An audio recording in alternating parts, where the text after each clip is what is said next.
Blue 22. You are watching Sports and Sorts live on YouTube. That's 75% sports, 25% sorts. And here are your hosts, Shane and the Bry Man.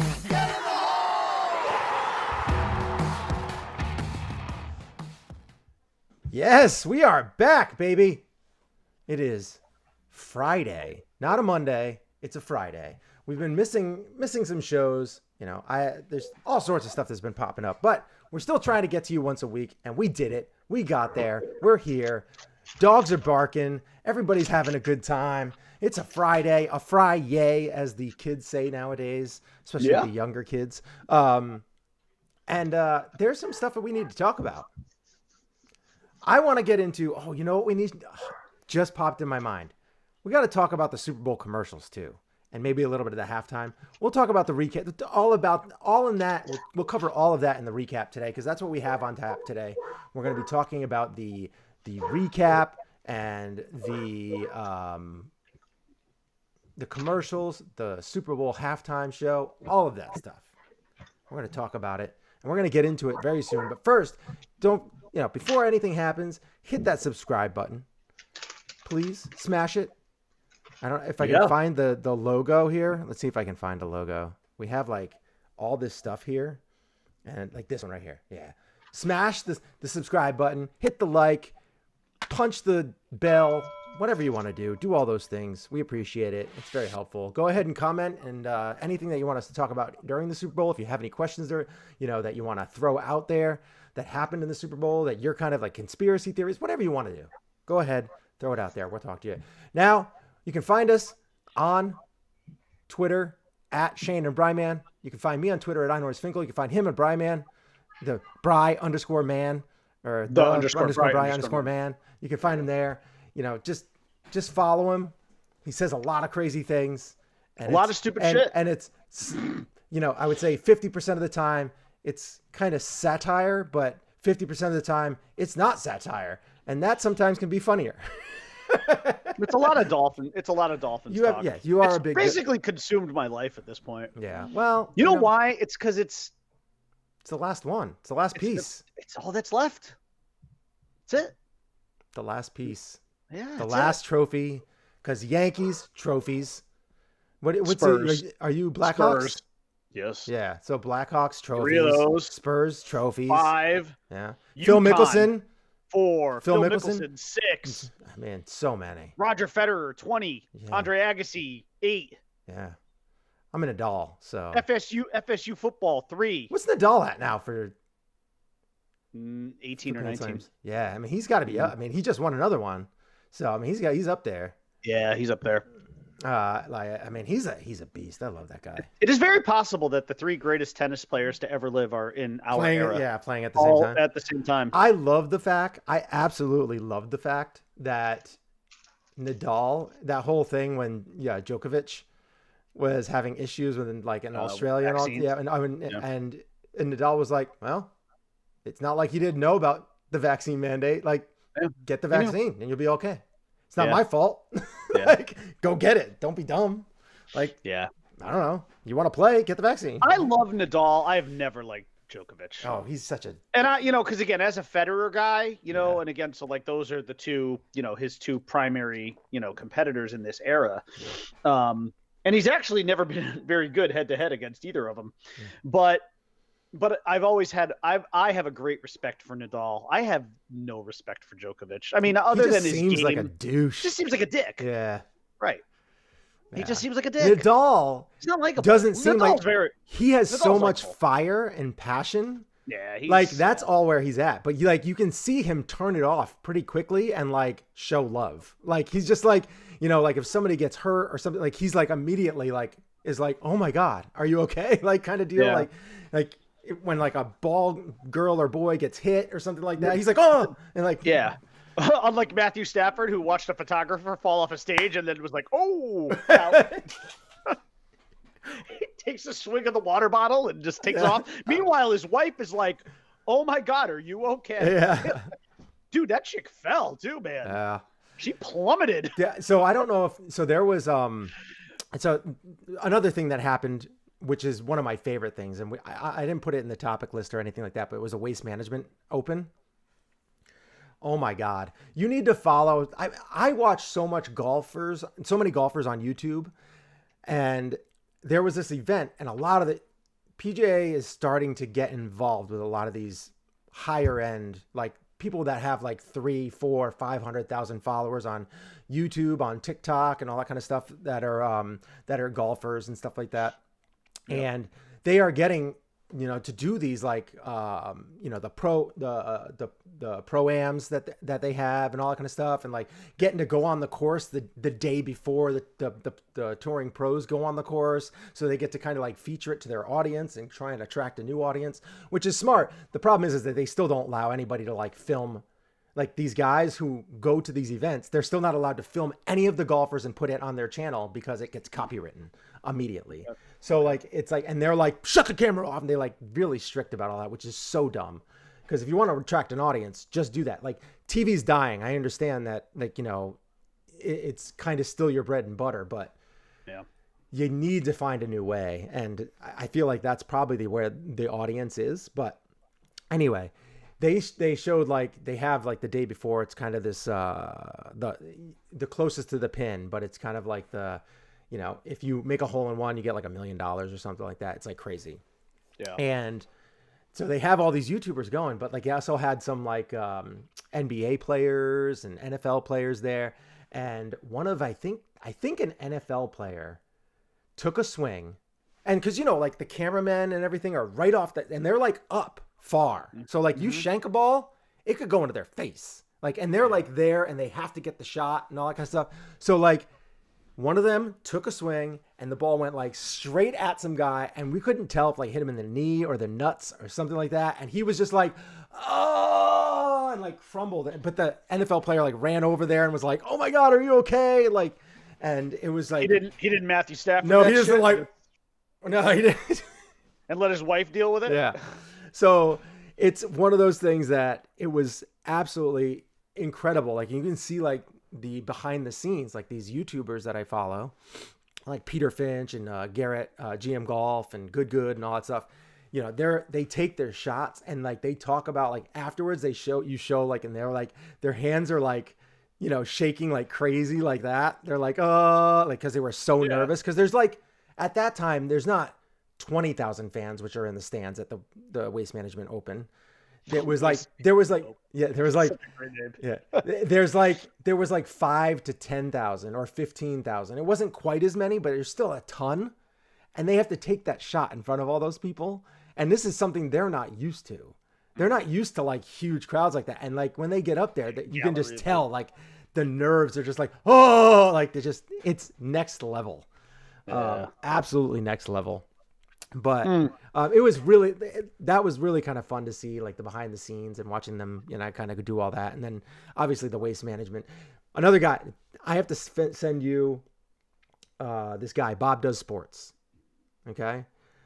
He does some golf content. He does some like all sorts of, I think I might have sent you one in the past, but I'm not sure, where he went to like Memphis or Missouri or something along those lines. And he went to the college and, does all the tailgate pregame. And he actually went to Buffalo and did it with Bill's Mafia. And like, he like, kind of does a behind the scenes narration, but it's in a comedy kind of way, kind of a drunken, silly kind of way. Did he jump off a table?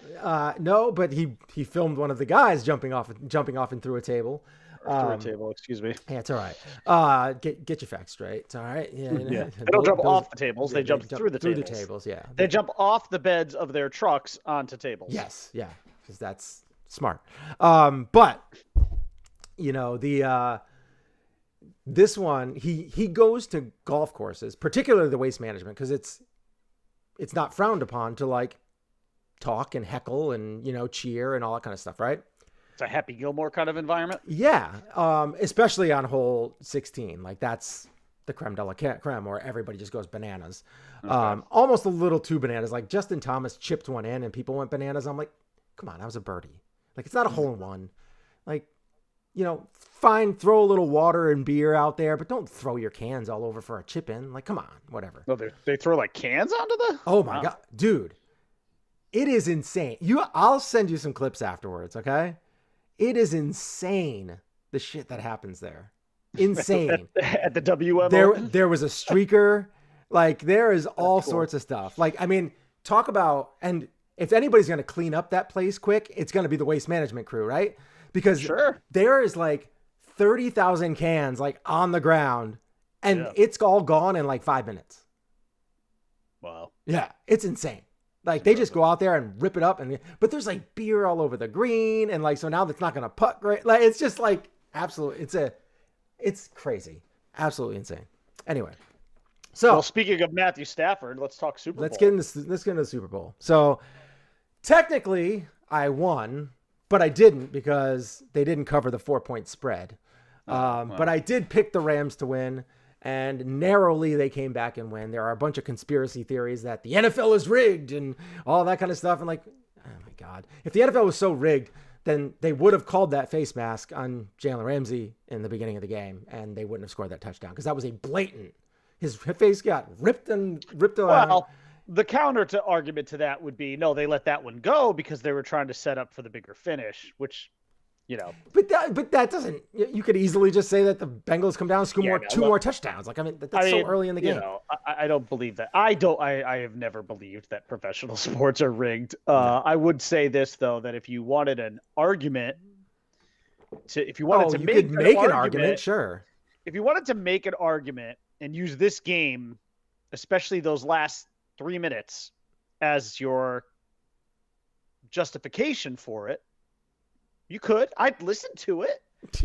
I would laugh. I would be like, that sounds funny because you'd have zero evidence. Yeah, but it's ridiculous. But I'd listen to the argument. Yeah. Because even if it is, like, even if like they come out and say like something like this ref and this ref were conspiring, like I'm like, oh, okay. I mean, yeah, it can happen, but that doesn't mean that every single one is like. It just takes too much. There's too many loose ends for it not to get out. I think you want to know what it comes down to. It comes down to one thing that has been a constant in not only in sport, particularly in the NFL, it really seems to be a problem. Bad fucking officiating. Oh God, yeah. That's what it comes down to. Yeah. Officials are bad, and you know what? Officials in all sports. Officials, just like athletes in big moments, especially in baseball and football, but they get tight in big moments, and they get a little flag happy. Because I think officials fear not only do they fear throwing a flag and making a bad call that they shouldn't make, but then they also fear not throwing the flag. Mm-hmm. Well, shit. What if I don't throw this flag? And then because of the power of instant replay, and then everything gets shotgun across the internet immediately. Mm-hmm. So it's right in front of our eyes. It's on every platform. We've got Twitter and Facebook and TikTok and fucking Instagram open and Snapchat, and we can comment about it instantaneously across like a handful of platforms, right? Mm-hmm. And these referees come under mass scrutiny by the millions in a matter of seconds. So there's the fear of not throwing the flag. Well, I'm not making excuses for officials. They fuck up. And they fuck up on the regular, and it's really bad. And I don't really know what you do about it other than to say, hire new people who are better at it. But that's easier said than done. Yeah, I mean, it's not easy. I mean, we gotta. And it's much easier. It's so much harder when you're on the. It can be harder when you're actually on the field. Yeah, because we have the luxury of replay and slow motion. When you're away from the field, they don't have that in the moment. Right. When you're away from the field, you can kind of like see the whole field. So like if you had, it might be better for referees to be just off the field. Like have one referee on the field to like be able to put the ball, like, you know, for the snap and everything like that. Yeah. And then just have the rest watching certain groups like on a TV, a screen from a distance, and just following them from there. And this way, and they can just boom, flag, and then that one guy that's down there throws the flag. Yeah. And then you can't even really argue because that guy that's on the field is just doing what other people told him. So what are you gonna do? Yell at him? You go tell that guy up in the booth. Like, I can't do that. I don't have time. Like, do you want to be able to, hike the next snap, or do you want to just sit here and spend your whole 40-second clock on me talking with them? We can complain about it all we want, but the bottom line is human error is always going to be a part of sports, and it has to be because we simply don't have the time to review every single play electronically. Right. It just that would be my only suggestion, is that they could potentially have, and you could have the more refs on up in the booth looking at their own perspective screens, keeping an eye on that stuff, and probably doing it at a more efficient level. And because you could have them just kind of sitting there. They don't have to be out in the field. I mean, they want to be out there. That's the thing. This is the biggest problem, is that they want to be out there and they want to be seen. It would be weird though, because you do have to have an official to blow a call dead. You have to have the whistle, Yeah. So you have to have at least one out there. Yeah. No, I think you need multiple, but I don't know. We're not going to solution this here, but right. The bottom line is, it just took a lot of the starch out of that game at the end with the officials getting involved the way they did, especially because they had pretty much kept the flags in their pockets the whole game. Well, there was only a total of 5 or so penalties in the whole game prior to the final 2-3 minutes. And there wasn't, to be fair, I didn't really feel like there was a lot. I mean, no, there was a couple missed. They missed. The Jalen Ramsey one was a pretty blatant one that they missed. Yes. Yeah. I mean, I guess we should stop calling it the Jalen Ramsey one. It's really the T. Higgins one. Yes. he ripped his mask. Yeah. I mean, that was blatant. I saw Skip on Undisputed with Shannon, because like his stuff pops up on my feed every once in a while. Yeah. And I was because he really was rooting. He wanted the Bengals to win. He thought they were going to win, and he was kind of saying how he didn't think that was even a face mask. He didn't really turn his head. He didn't impede anything. I'm like, dude, you are really, really stretching it. He's an idiot sometimes, an absolute. And he does it on purpose. Issue. He does it on purpose to make people mad. No, and I also think these guys don't like being wrong. Yeah. And they don't like being called out. And they don't like being called out en masse, which is what happens, especially on Twitter. I mean, look at Twitter is just it's a cesspool, and it's so immediate, and it can be very vile. I mean, hell, I'm part of that. There's certain guys I love going after. Oh yeah, you got Mike Florio is my favorite target because he's just a fucking clown shoe. So any opportunity I can get to go after that imbecile is fair game. It's low hanging fruit. He makes it easy though too. Him and Chris Sims, I can't stand them. They're just idiots. But it's funny because Dolphins Twitter is so in their heads because they constantly refer to Tuanon. So they constantly refer to it, and Tuanon is something that was born on Twitter. So they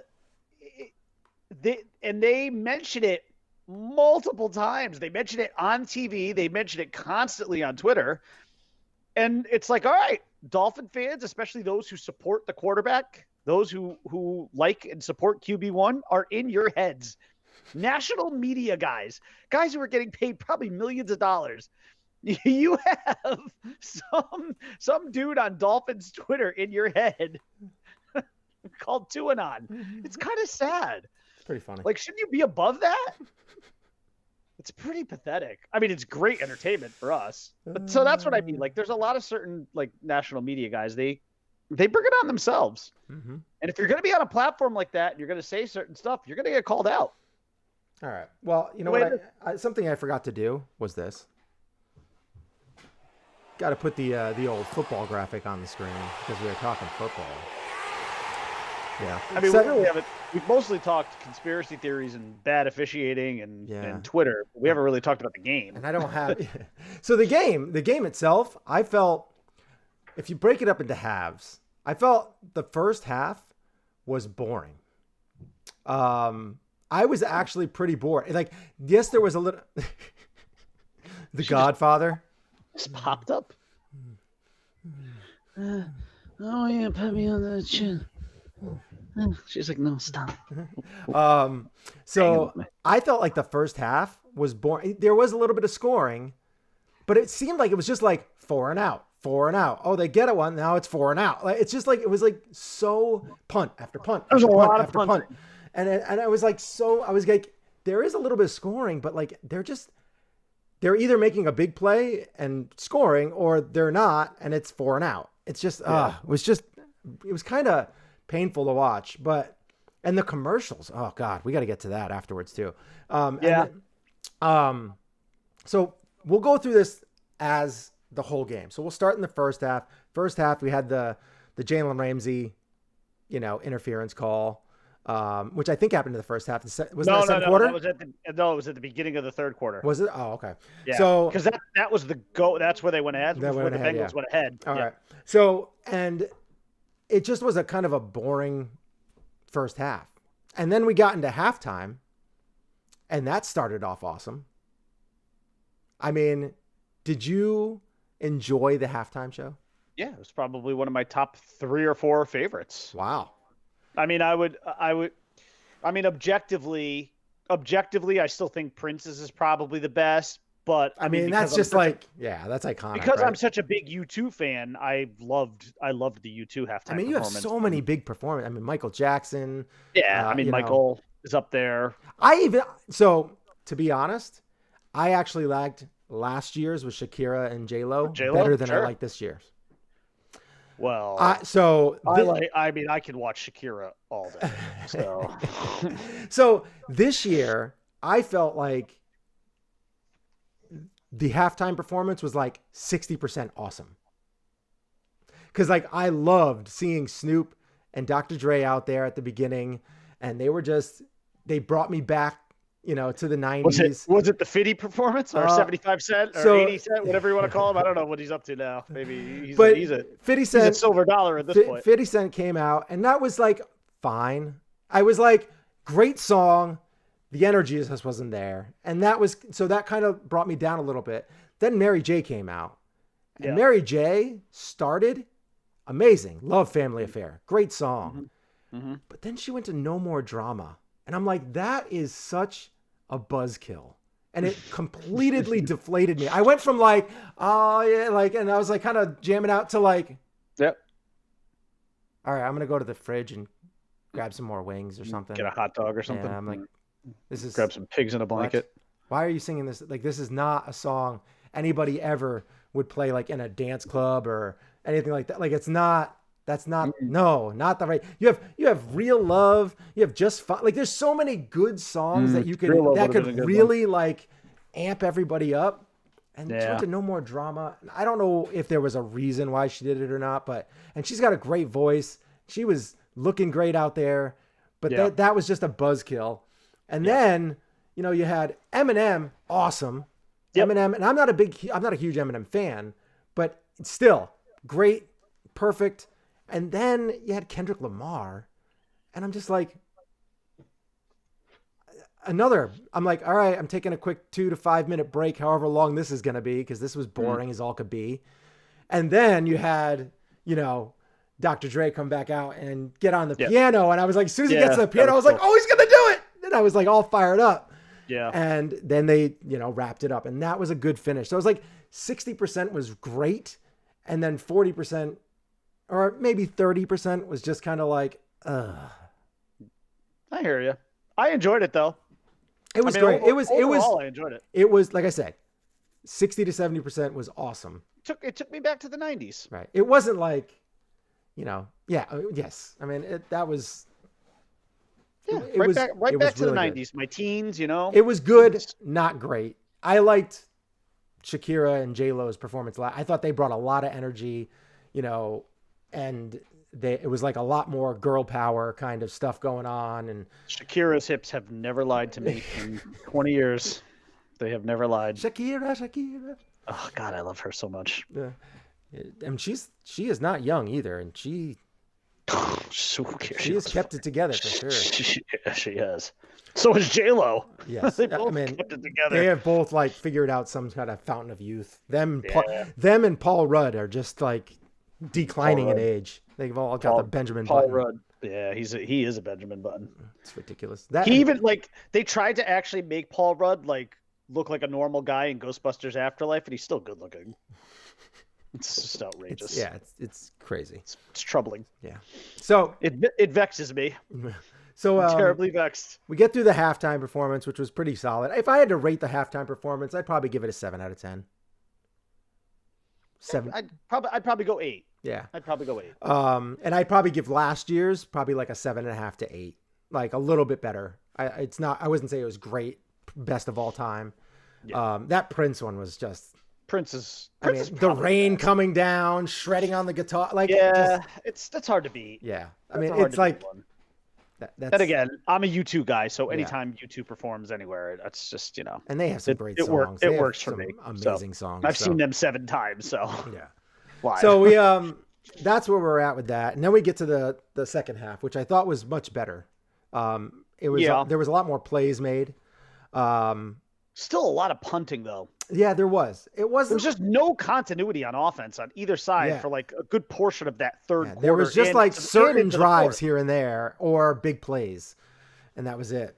You basically the second half was you had the Jamar Chase play for the Jamar Chase. The T. Higgins play for the touchdown, okay? With the face mask. And then the Bengals immediately get the ball back after a turnover and they kick a field goal and they're up 7.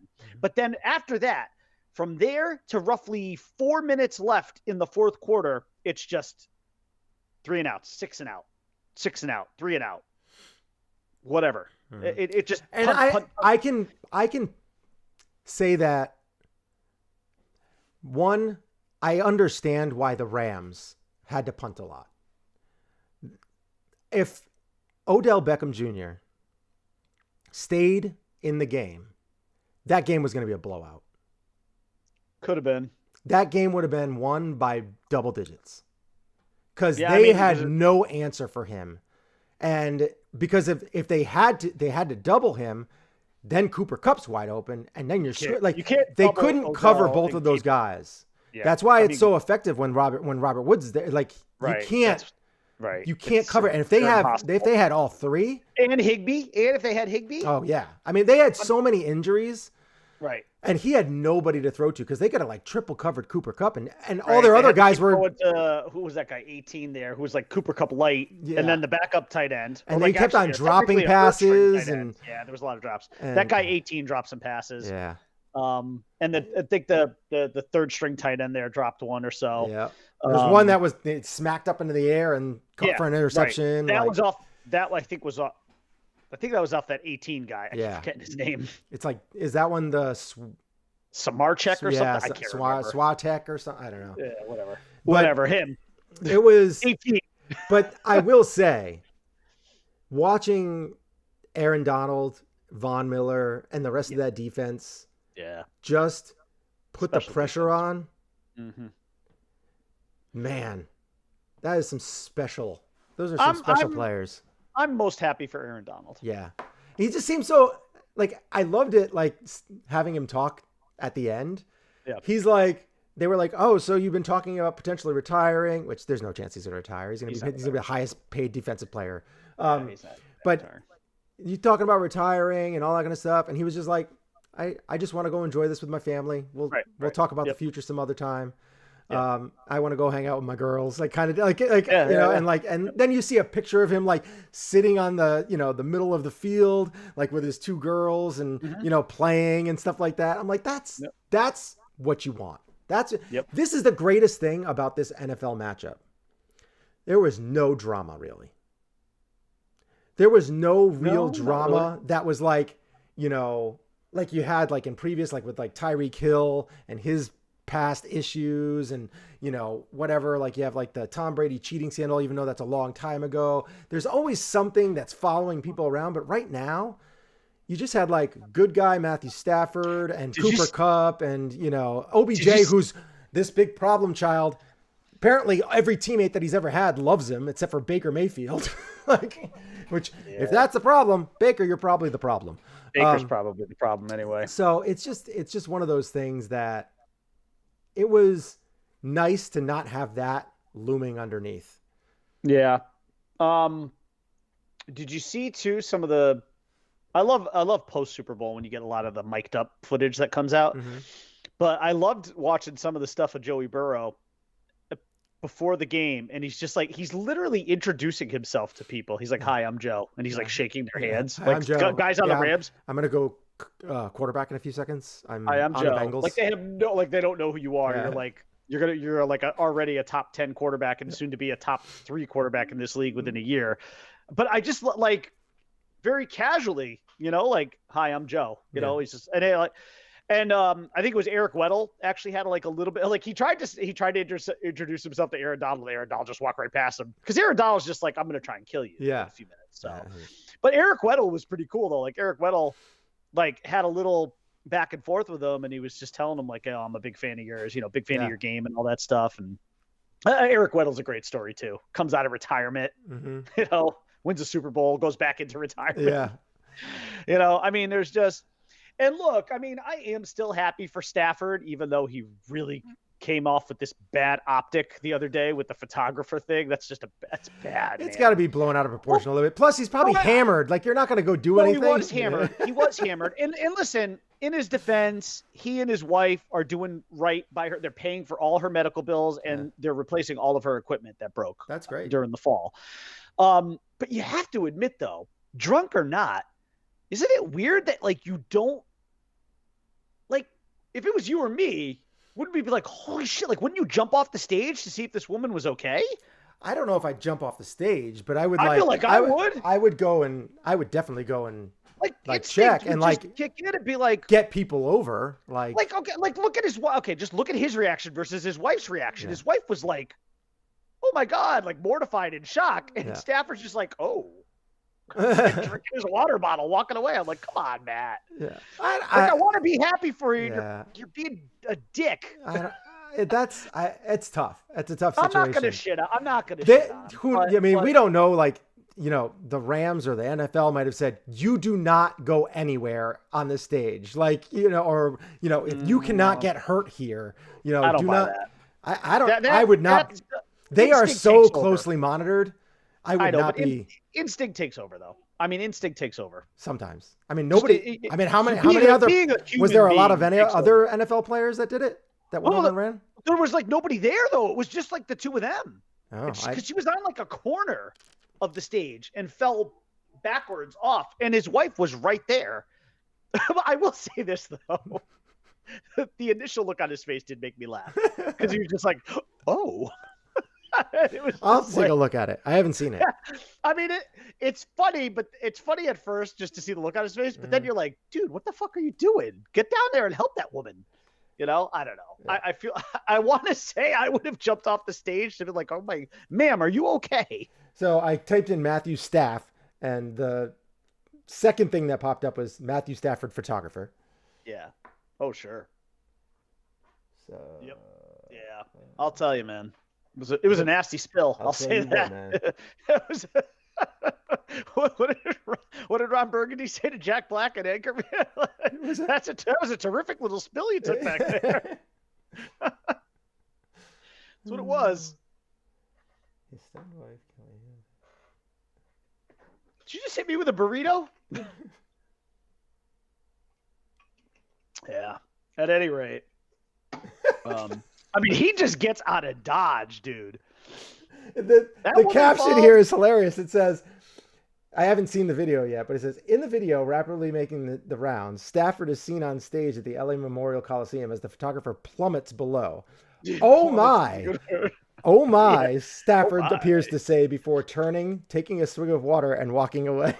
Yeah, dude, he got out of Dodge. His stunned wife, Kelly, meanwhile, turns her attention to the falling photographer. The clip then cuts away. It's unclear whether Stafford returned. Joe, who I assume is watching, just texted me, Stick, as you know. Mm-hmm. I wish Susan Waldman would go head first out of the upper deck. Oh. Absolutely horrible.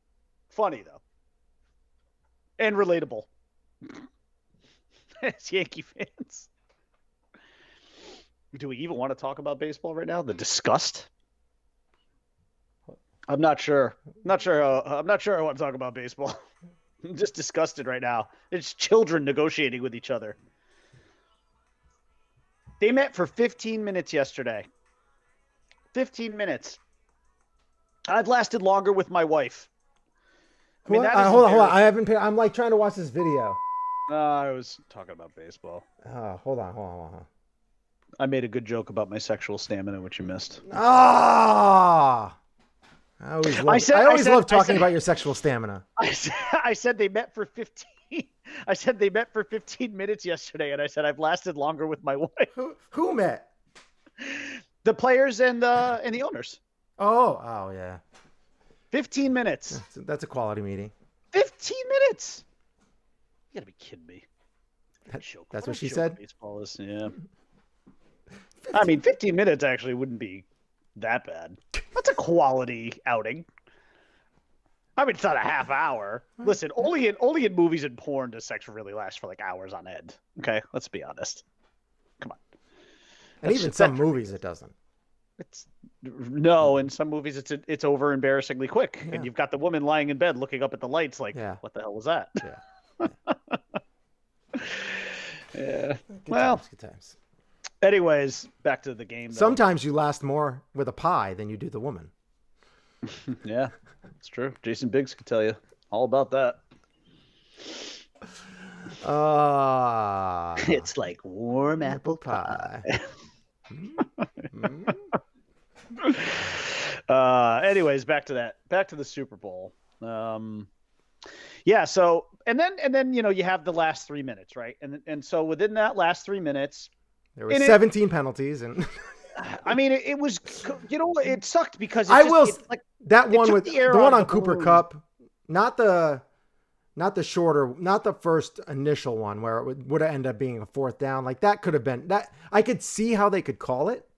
Yeah. But I also say like there wasn't really much there. No, there wasn't. The second one, on the other hand, he had his hands all over him. Like it was well before the ball got to him. Yeah. It was pass interference. That's how I felt. But the first one, it could have been a fourth and kind of long and trying to score a touchdown on one play. And it still could have happened because Cooper Kupp was that damn good. So I don't know. That's tough. It just when you have flags at that point in the game where it's so dramatic and you're within the 10 and you get those flags and it just takes the air out of the balloon and it tarnishes the game a little bit. Yep. And it didn't help that the Bengals, it was so weird that the 4th and 1 play where Aaron Donald wraps up Joe Burrow to win the Super Bowl. Aren't you thinking aren't you just almost assuming the Bengals are going to convert on 4th and 1 and get the first down? Mm-hmm. It was so anticlimactic, right? Yeah. It just like the last 3 minutes had the potential to be one of the great finishes in Super Bowl history, and it pretty much just fell flat on its face. It did. It really did. And it marred the game. Now, let's say that. I will say this. It's not the worst Super Bowl I've ever seen. No. It's not the best Super Bowl I've ever seen. It's stuck in the middle. Yeah. There was just a lot of kind of just watching the ball get punted back and forth. And it was kind of that was just again. It's never good for any game when like the punter is getting a lot of action. They were getting a lot of action on both sides. There was a solid 20 minutes of football, and I don't mean 20 minutes. Looking at the clock. Okay, it's 9:00 now. It's 9:20. No, I mean 20 minutes of football time. Football. That were punting. There was a lot of punting. A lot of bad offense, and it was just like me eating one chicken wing after another. Yeah, that was great. Gave me time to eat, which was nice. It did. I made my own wings. Yeah, me too. Made barbecue, and I made it spicy. Them. Oh yeah, did you air fry? Mm-hmm. Yeah, you know it. Very nice. You know it. I find that 20 minutes, 10 minutes on each side makes the perfect wing. See, I do 20 minutes, but I flip every 5 minutes. Oh, look at you with the extra flips. So you double flip. I single flip. I flip at 10. And they were phenomenal. I marinated for a good 2.5 hours beforehand, let them get to almost room temperature, and then fried them. It was good. So I semi-cheated because I ordered mine from Big Y, and they come marinated. Oh, nice. Yeah, but then I spin them in sauce afterwards. So. Yeah, you got to do a little quick little lube at the end. Just to get them a little extra coat, because you get the nice crispy kind of like caramelization of the sauce with the air They fry. were good though. And then Yeah. you get the extra little bit of sauce on there. At the end. Yes, they were good. Yeah. They were good. Big Wise wings are really good. Yeah, I was a big fan of what I ate. So I was. We had too many. I had to wings, freeze 'em. guaguacamole. We Oh, had. yeah. I did all of it, I yeah. I made so much food that day. I did too, and it was like just the 5 of us. But the kids sat down with me and watched. They didn't watch. They just kind of sat down with me and were on their phones just to keep me company. I think. I made Italian meatballs and Italian sausage, all cut up into small pieces, so you could use like finger food almost. Like it was like Nice. It was a meat fest, is what it was. Yeah, there was a lot. It was a lot. Yeah. It was a lot. It was nice. It was not a good, and I didn't burn off nearly enough calories that day to justify what I ate. It's Super It was Bowl. not good. It's Yeah, I know. It's you just right, and then you get back to normal. Yeah. All right. So Super Bowl, I would say overall, I don't know, 6 out of 10. Like it was solid. It wasn't great. But It held my attention. The end of the game was definitely high energy. Like I was pacing around, kind of watching the last couple of drives, trying to see if the Rams were going to come through, because that's who I wanted to win. So, and they got the victory. So, and then Super Bowl commercials. I'm going to give the Super Bowl commercials this year out of 10. We're going 3 out of 10. I thought Hard to argue. most of them were just poor. There was nothing really all that funny. And I didn't even get to see them all because like I was just getting bored of the commercials. So I stopped watching.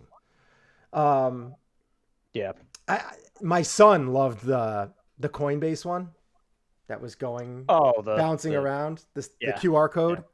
I scanned it. He freaked out as soon as it hit the corner right on the dead center. Well, that's what my daughter was like. She's like, hit the corner. Yeah. Like she wanted it's that to hit age, the corner. that age. Yeah. Yeah. And they all went bananas. Like Cameron was like, oh, like, I'm like, really, dude? Like you just saw somebody catch a touchdown and you were like, And you saw this algorithm thing hit the corner. Please let that crypto thing hit the corner. I knew it was something crypto, and I was just like, it's either going to be Coinbase or FTX or something along those lines. And I had no idea, so I scanned it just for the hell of it. Yeah, and did it take you there? Because the Coinbase website crashed because of that. It did. It took me there, and I was like, nope, not interested. That's not my thing. So, well, yeah, it's not the mainstream yet. But I'm a meat and potatoes 401k guy. I don't get into the whole cryptocurrency thing. Going into the real money. I look at it as like gambling in a form, and I don't. As of right now, it kind of is. I don't think I'm smart enough to navigate that, so I don't bother. If I ever invest in, I would invest in a company like Coinbase. I will tell you my favorite commercials. See, it's funny because I wrote them down, but now I actually don't remember specifically what it was. But I wrote down the Lay's Golden commercial. Which one was that? So it was a Lay's potato chip commercial. But I didn't write any of the specifics down, so I don't even remember what it was. So it must not have been that memorable. Yeah. I will tell you the Chevy Sopranos commercial. Mm-hmm. I enjoyed that. And it was kind of funny. I was thinking oh, have they finally now essentially told us how Sopranos ended? But then I was like, I was overthinking it because I was like, oh, wait a minute. The brother and the sister are still alive. So whoever walked in that door didn't shoot them. But then I was like, oh, but maybe they did. Maybe they just shot Tony. Mm-hmm. So then I was like, fuck, this commercial gave nothing away. I still don't know how Sopranos really shot the parents or something like that. Right. But the kids live. Yeah. Right. Meadow lives, and I forgot the son's name, but so I'm like, because I was like, oh, because it was so weird. Like it was the next day. I was in line waiting for my coffee at Dunkin' Donuts, and I was thinking about the commercial because Howard Stern was talking about it, and then it just sort of hit me like, oh, wait a minute, did that commercial actually just sort of tell us how Sopranos ended? But then I was like, no, it didn't, because unfortunately James Gandolfini is dead, and who knows if he would have been in that commercial anyways, right? Because I was like, oh, they gave away the ending. It was Meadow who walked through the door. It wasn't somebody coming to shoot Tony. But then I was like, wait a minute. It could still have been that, though. Yeah. So I was just like wrapped in my own head. Yeah. But I would say my two favorites, though, were the GM Austin Powers. Yeah. One. That was all right. That was good. But my favorite one by far, and again, to your point, I I wouldn't give the commercials much more than a 4 or 5 out of 10. Yeah. So I'm with you. It's on the low. I still haven't seen the Idris Elba one. There was one where he was saying random things. But yeah. Okay. I haven't seen that one because I wasn't watching it. So my favorite one, I would say, pretty easily was the Amazon Mind Reader one with Scarlett Johansson and yeah, that came out like 3 days before too. Oh, did it? Yeah, Jeff Bezos put it out there. Yeah. Oh, okay. I actually thought that one was probably funny. My favorite. I actually laughed at that a lot when I saw it first time. There was one line in there that actually really made me laugh out loud, which was Scarlett was like, she was practicing some role in front of him, and then the Alexa says, reminder to fake your death. Yeah. And I was like, oh, that was great. That was great. But yeah, I mean, honestly, yeah, I'm with you, dude. It was not a good lineup of commercial. It was bad. It was bad. It was just bad lineup. They just didn't do well. I will say, Doctor Strange. Yeah, I had Doctor Strange on the list too. That was the best. That was probably the best. And now you're gonna see. I mean, X-Men could be making an appearance. You have Professor X, the back of his head, his voice. Yeah. Yep. So who knows what they're gonna do? Oh, are we gonna see Hugh Jackman again? Possibly. We'll see. We don't know. Wow. Yeah, they said that movie's gonna be nuts. Yeah, they said they're many years away from introducing the X-Men, but that was like a couple years ago when they said that. So, I would, look out, keep a lookout, because I am looking forward to that movie. I was kind of excited for that movie. I really liked the first. When Doctor is Strange. Deadpool getting in on one of those movies? I got to see Deadpool in the MCU. Yeah, he's soon. Yeah, there's talk that he might be in this one, Doctor Strange too. Oh, okay. That he's going to make a small appearance, cameo at the end, or like in the middle, or something like with all the as like a to kind of break it up, like with humor. Yeah, humor. Yeah. But there's but Ryan Reynolds has come out just like Andrew Garfield did and said, there's no way I'm in this movie. Yeah, I saw that. Yeah. I don't believe any of that shit. Yeah, but it is what it is. I don't know. It's funny.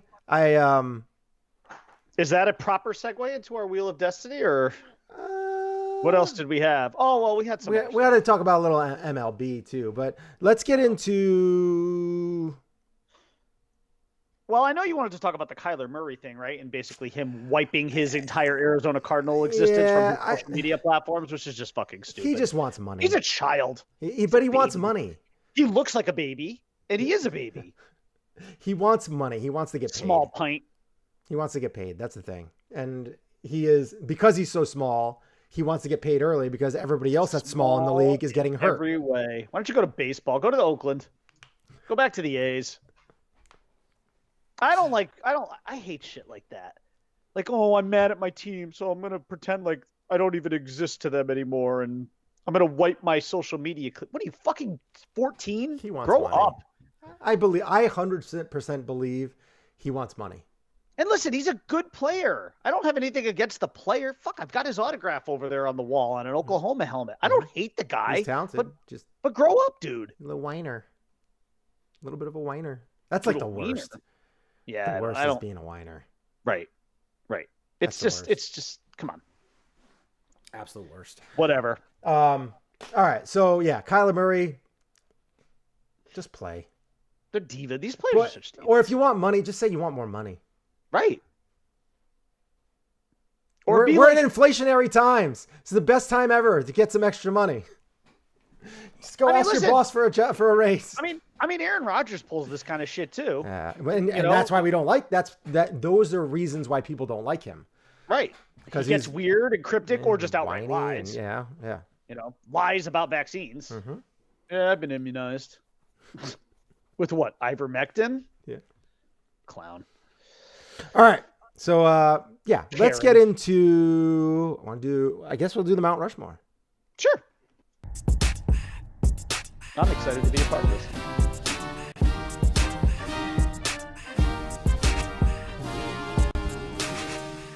I like it. Yeah. The Mount Rushmore of characters in Spider-Man movie and movies, all of the movies. Including animated. Animated, you could do that. You can go really any route that's been on the big screen. And there's a lot of there's a big canvas here with which to work. Mm-hmm. A lot of source material. Yes. And, this shouldn't take us too long. And I do want to get into the MLB at the end a little bit because I do want to touch on some things that we might be talking about in the future. And that'll be some things that I think we could probably start doing as early as next week. And I think they'd be kind of fun just to kind of give our take on who we think and maybe spark a little debate between us and maybe you guys, whoever's watching, and, just have a little fun with it. And plus, getting into baseball season, that's hopefully getting into baseball season. I don't know. Yeah. It's not looking good. Yeah. We'll see. I would. They are very far apart right now. I would have to say that they have to get this figured out. I mean, they're going to play baseball. I have no doubt about that. But I think at least get it punted to next year or something. I would not be shocked if you lost 25 to 30 games. I wouldn't be shocked. That would be some bullshit. It'd be disaster. You know why it'd be disastrous too? I mean, aside from the fact that you're losing fans, is you are now just coming into theoretically a post-COVID world. You need to pack stadiums. Yeah. You really do not want to lose half of 25 or 30 home games right off the bat. You really want to lose 15 home games each? You do not want to do that. No. But, the players are probably going to be like, oh, well, we'll be healthier too. So if we could just hold out a little bit longer, we'll only play 130 games. Like that season that we played the abbreviated season from COVID, we were all healthy. I will say this. I do not mind an abbreviated spring training. Abbreviated spring training, I really don't think you need 162 games. I think you could narrow that down to 140. You don't need that many. What was it, 148 at one time? 147 or 148, something like that, yeah. It's usually an even number, I think, yeah. Right? But I'd go back to 148. But you could just get back to that. But again, you're talking about owners losing home games, and that shit's just not going to happen. That's a lot of beer, hot dogs, nachos, popcorn, ice cream, chicken buckets that you are not selling. And we know how much fucking Hal Steinbrenner loves to sell them chicken buckets. He lives for that shit. You know what's upsetting, too, is they're fucking good. They're good, and the fucking garlic fries at Yankee Stadium are next level. Yeah, they are good.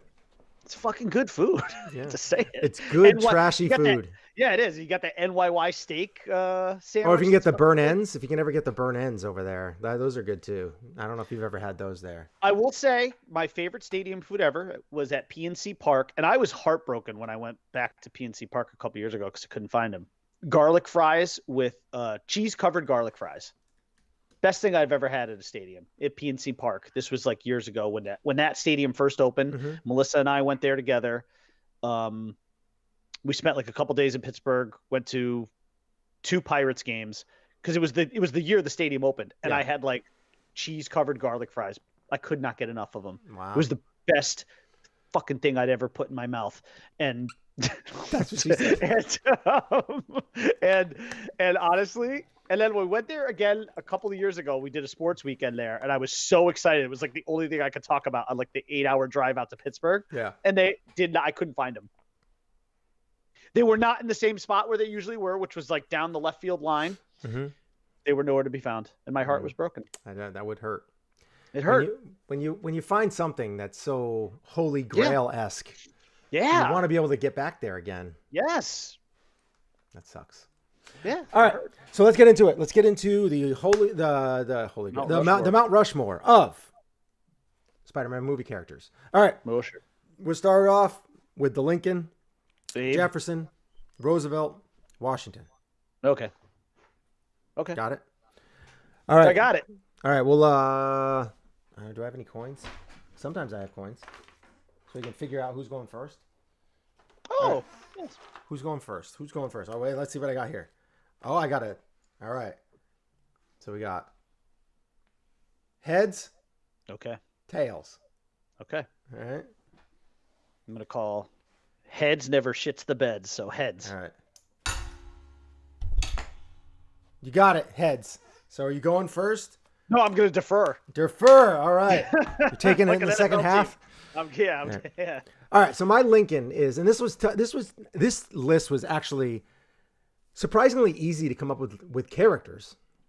Yeah, but very difficult to come out with who I actually liked the most, because my problem with a lot of these Spider-Man movies is that I've liked a lot of characters and I have not loved a lot of the characters. There's certain characters that hold a near and dear spot in my heart because they've just It's what I Sure. initially saw, like Tobey Maguire, who happens to be my Lincoln. He is he's Spider-Man, obviously. I think he did a phenomenal job playing Peter Parker. I think he initially started playing Spider-Man very well because he really encapsulated that whole role of, holy crap, I have superpowers. Yeah. Like, it wasn't the quick-witted, one-liners, all that kind of stuff. Like, he did that, but it wasn't like this is like, whoa, I'm so excited, I have superpowers, this is amazing, like, it's so incredible. That's where he was, and I thought that was very pure and very cool. And that initial movie, I saw that in the theater when I was younger, and it was just, I never really, it's one of those things that you never really thought you might ever see on the big screen, and then you see it, and it's awesome, and they do a really good job with it, and it's just like, yeah, that's going to be stuck in my head and heart for the rest of my life. So I'm going to go with Tobey Maguire's Spider-Man as my Lincoln. As my Lincoln. I like it. Can't argue with it whatsoever.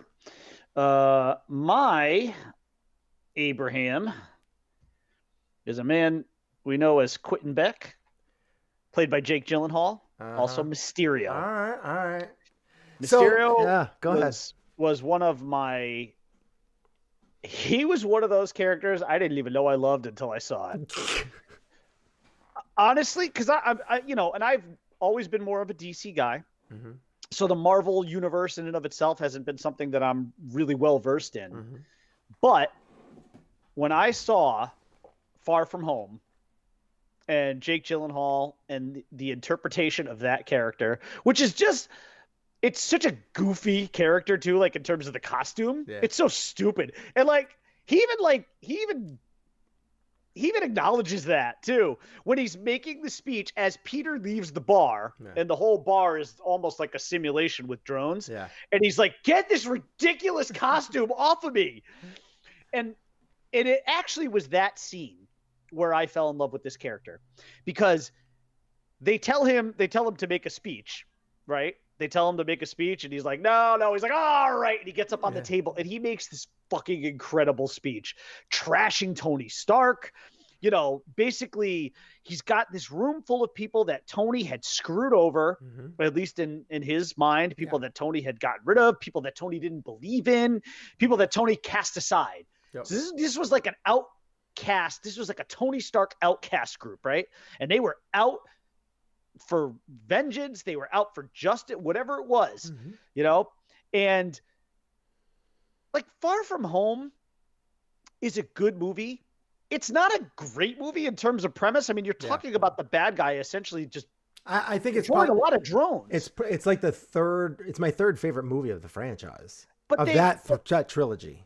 Of that trilogy, which means it's your least favorite. But it's not bad. But I do agree with you that he was amazing as Mysterio.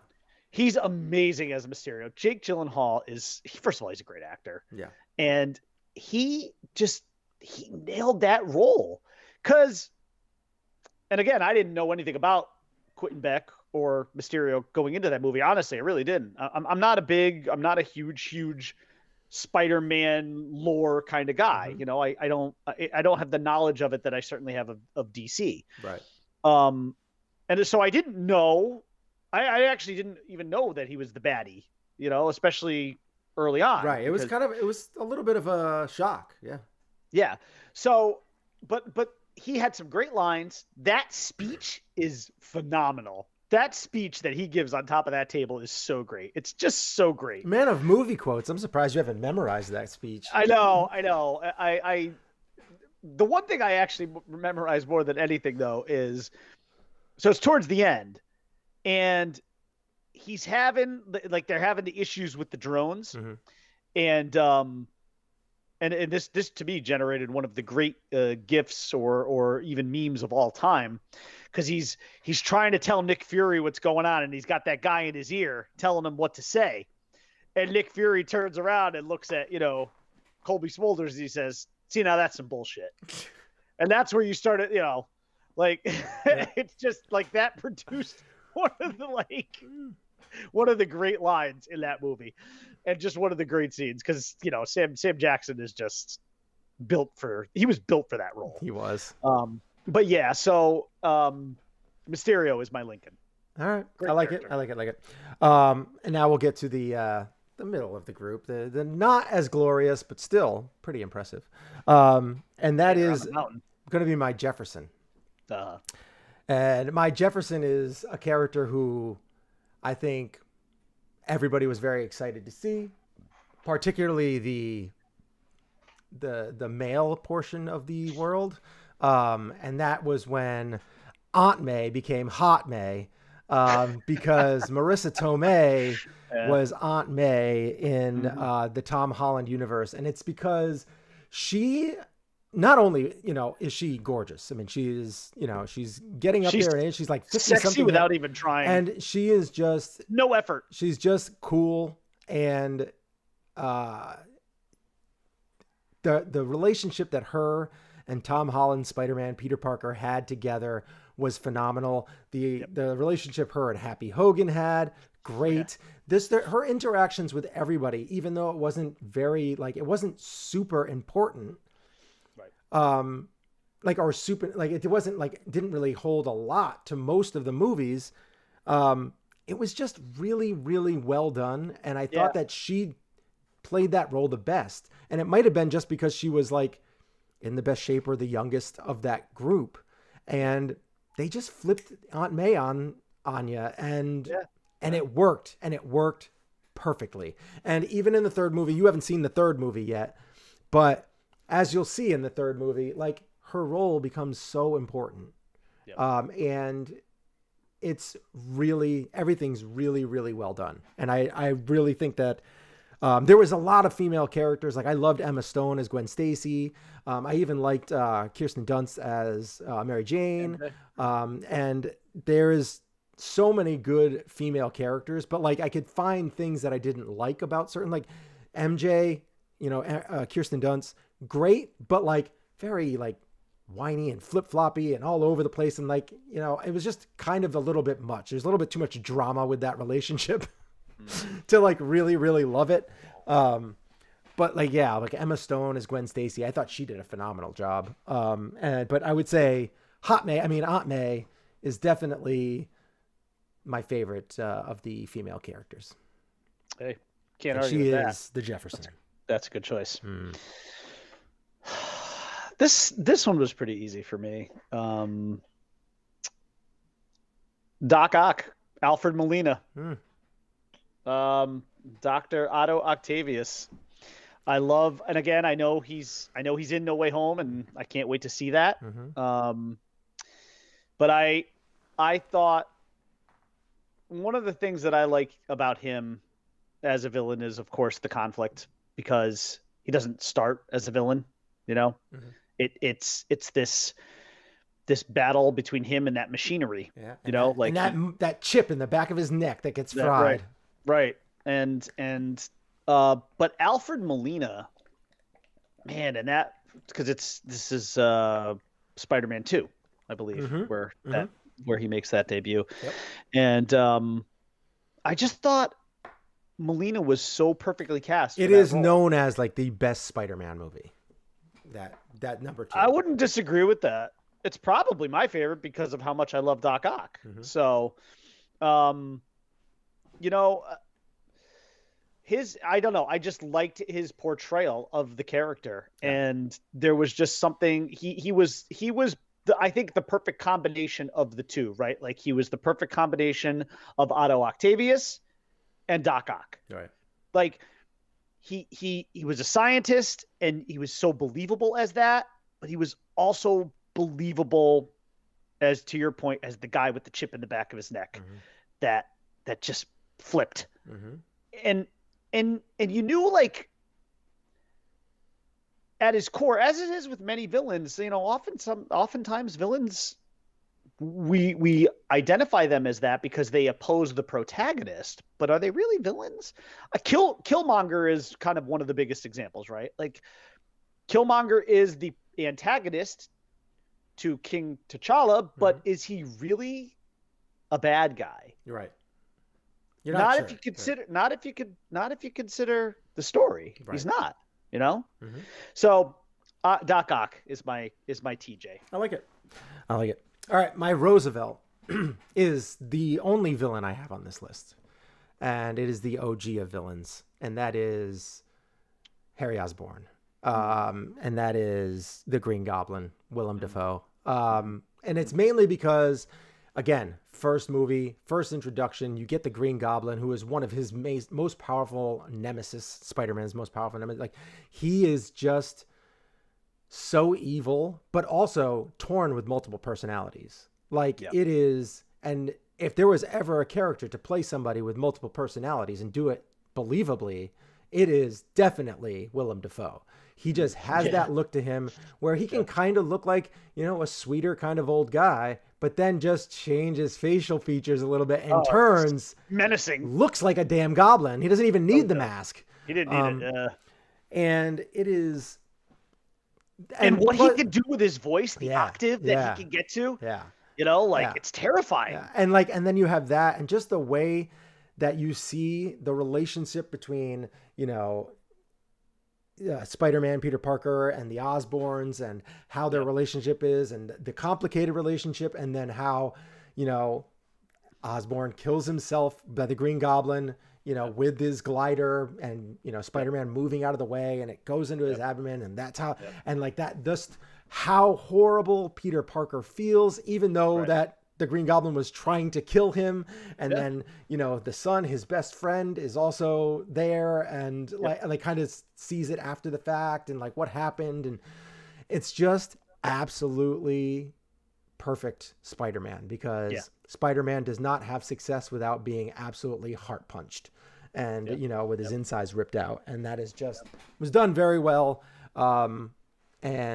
But you got to see some amazing fights, and just, it was tremendous. So that's my, my Roosevelt, Green Goblin, Willem Dafoe. My Roosevelt is, hey, it wouldn't be a superhero list if Batman didn't show up, right? Like, the real Batman, Michael Keaton, Adrian Toomes, Vulture. Doing a Vulture, He almost made my list. It was actually a mix between the Green Goblin, Vulture, and Mysterio. But another guy wronged by Tony Stark. Boy, Tony Stark really pissed a lot of people off. When you have a company that big, you're going to make some enemies, right? You're going to make enemies, when you're worth like $50 billion, you're going to make some enemies. I mean, listen, again, another favorite of mine that was born of the movie, because again, I mean, you could also call him Birdman, because right. He does seem to do well in that. Birdman, Batman, Vulture, all similar. Anything with wings, Michael Keaton's your guy. Yeah. He's your guy. And now he's back as Batman again. And he is Batman again. He's going to be in the back. He's going to be in the HBO movie, HBO Max movie with Batgirl. Oh, really? Batwoman, yeah. He's going to be the Batman. That's tremendous. Yeah. I can't wait for any of that. I mean, I can't wait for the Flash movie. Flash. But Flash would be amazing. But but again, another kind of villain who feels like the cause is justified, you know, and not like a bad guy at heart. He's actually a family man, you know. I mean, he's got his daughter and his wife. I mean, he's one of those guys. Michael Keaton is another guy, not like Willem Dafoe, because Willem Dafoe just looks scary. He's the scariest skinny dude I've ever seen. He's just frightening features. Keaton can intimidate you, though. Keaton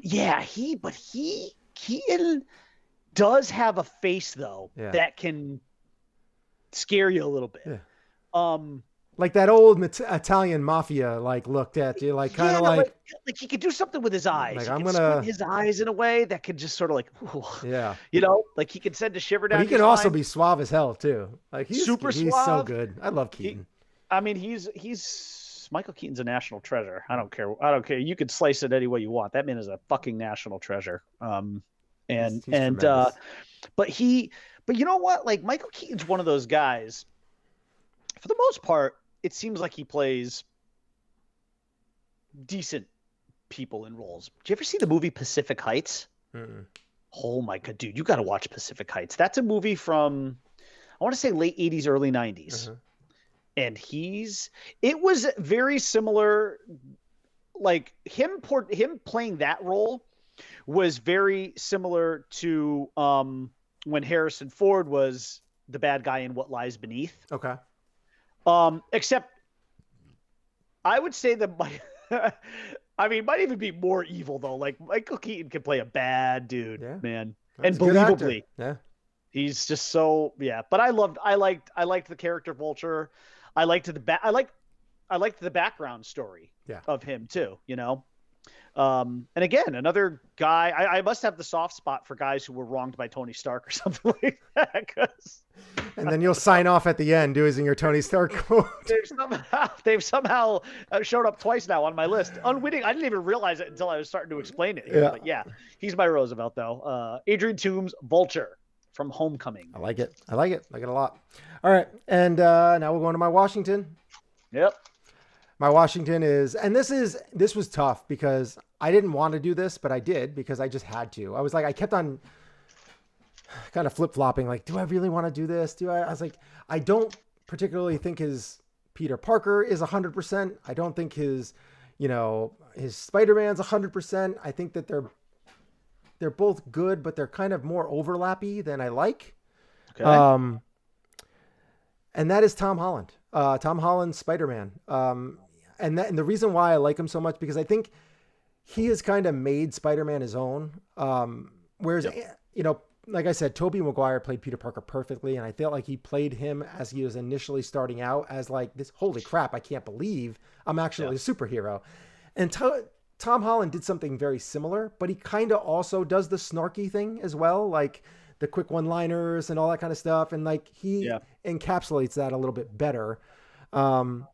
And, whereas Andrew Garfield, I thought his Peter Parker was trash, but I loved the way that he portrayed Spider-Man. He was very over the top snarky and like just one-liners and like, oh yeah. And this would like do some crazy things to the opposition. And, I loved that about his Spider-Man. Now, Tom Holland has done a better job kind of combining the two, and you've just gotten to see him in so many moments. And like Tobey Maguire, his scene where he's holding back the train and like, it's like a diarrhea face now meme that they have. But that scene and like him, like you could just see his body just getting ripped to shreds. And like, he finally stops the train and everybody on the subway is like, oh my God, he's just a kid. And like holding his like that brings a tear to your eye. Tom Holland has also done that in like when him and Iron Man were together and he's like, like he's freaking out. Like, oh my God, like, I don't want to die. Like all that kind of stuff. Like, he's kind of like, you kind of like, you're just like, your heart sinks and you're like, your tears well up, in your eye. And you're just kind of like, oh my Lord. Like, because there's just something about Peter Parker and his life that is very real. Like with things that happen for the good, there's going to be almost something that's going to be equally bad, if not worse. And it just really kind of hits home, I think, with a lot of people. To get to the mountaintop, it's going to take a lot of pain. And, it's one of those things that he is trying to unselfishly do that stuff. And it's just always a story and that's why I've always loved the character, is because it just kind of, it really, I think more than most superheroes, kind of symbolizes like and relates to real life. So, as much as you can do with a superhero. But Tom Holland, Spider-Man. So in my lifetime, and as you know, I assign certain individuals as superheroes. There will only in my lifetime be one Superman, and that's Christopher Reeve. Yeah. There will only in my lifetime be one Batman, and that's Michael Keaton. Mm-hmm. And for me, I'm really looking forward to the new Batman movie, by the way. I am so amped for that. Oh, no, it looks insane. It looks good, yeah. And I've seen some of like... and Zoe Kravitz as Catwoman. It looks amazing. I think I saw like either a Chinese or a Japanese trailer for it too, which they showed a couple of different shots that I hadn't seen in any of the American versions, and it was some cool new scenes, and I was like, oh wow, that looks pretty awesome. Yeah. But anyways, but for me, and I will assign the same thing for Spider-Man. Tobey Maguire is my Spider-Man. He just is. It was the first one I saw cinematically. Mm-hmm. And even though I believe that Tom Holland and Garfield have brought great things to the role, to me, Tobey encapsulated the character perfectly on both ends. A perfect Peter, a perfect Spider-Man. He's everything that I think you would have wanted that character to be. And honestly, of the movies, I know there was only 2 Amazing Spider-Men, but you've had three Tom Hollands and you had 3 Tobeys. You've had more Tom Hollands because he's been in Civil War. Right. Right. Endgame So and all, yeah. So technically, yes. But yeah, you've gotten to see the him longest more. tenured on-screen Spider-Man is Tom Holland, yes. And he's going to continue to play him for a little bit longer, too. But so. yeah, but to me, this was kind of easy. I mean, this was an easy one for me. It's Tobey all the way. Even in that Spider-Man 3, which I know people did not like because you know, you had what's his name Emo there? Toby and Topher Grace. Yeah, and Topher and then what's his name there that played Sandman? He was fine. Thomas Hayden Church, right? Yeah, no, he was. He was the best villain in that, I think. No, he was. You're right. Again, another guy who's not really a villain. Yeah, and you could feel for him. Yeah. Yeah, right. Like your heart kind of hurt for him. But I have to admit, even in that third movie, which was by all accounts not great, I actually liked Emo. I liked his portrayal of that. I thought it was kind of funny. Emo Tobey Maguire. I thought it was sort of hilarious, actually. Like he gets the symbiote in him, and it has a very interesting, fascinating impact on him physically. And I know a lot of people are like, oh my God, like the scenes of him dancing, literally dancing through the street. Sorry, I thought that shit was actually great. I thought it was walking great. Down the street. Yeah, you're actually nailing the facial expressions and the head gyrations beautifully. No, I liked that. Yeah. I did not think that was bad. I actually thought it was funny. He's supposed to be a completely different guy, and he was. Yeah, I actually ran into Topher Grace, I think, during the filming of that movie. Yeah, going to Yankee Stadium. He went to Yankee Stadium. Yeah, and I was on the same subway car as him. Oh, did you say anything to him or no? No, I was just like, look, I was like, that's Topher Grace. That's Topher. And like, you could see because people were starting to take video and pictures, and he was just kind of standing there, like, yeah. He was like he was in like a white T-shirt. And like jeans, yeah, just kind of like hanging out, yeah. But yeah, so for me though, Tobey's my Spider-Man. He'll always be my Spider-Man. And I think he really played the role well. I think he embraced it for 3 movies, and I think he did it. And listen, no offense to Kirsten Dunst, she was not. I never really thought she was all that special in that role. She was okay. She played the role that I think that as it was intended to be played. Yeah, I think so. It's not a knock on her acting chops. I actually like her just as much as I like Zendaya's rendition of MJ, because like I find Zendaya's version of MJ very different. I find her very annoying and off-putting in the first couple movies. Well, she's kind of bitchy, right? Yeah, well, it's not just that. It's just like she's annoyed with other people's existence. Like, and that's kind of like, no, I don't want that. Very like snarky. She gets more, she opens up more as it goes on, but like, it's like, oh. Right. No, I hear you. But so I just, Tobey and Tobey had kind of he had the sort of difficult role of being the first guy to really be Spider-Man. Yeah. And that was tough. Big shoes. Big shoes. Mm-hmm. And although Holland, I think, has, he's great. I mean, he is great. Again, all 3 of these guys have brought something to the role. Garfield is probably my least favorite of the 3, but by no means was he bad. I think that's kind of that's how most people feel. But I would never they don't, like, everybody loves him as Spider-Man. It's just the way that they decided to portray him as Peter Parker. Yeah, right. It's because it's harder to be Peter than it is to be Spider-Man.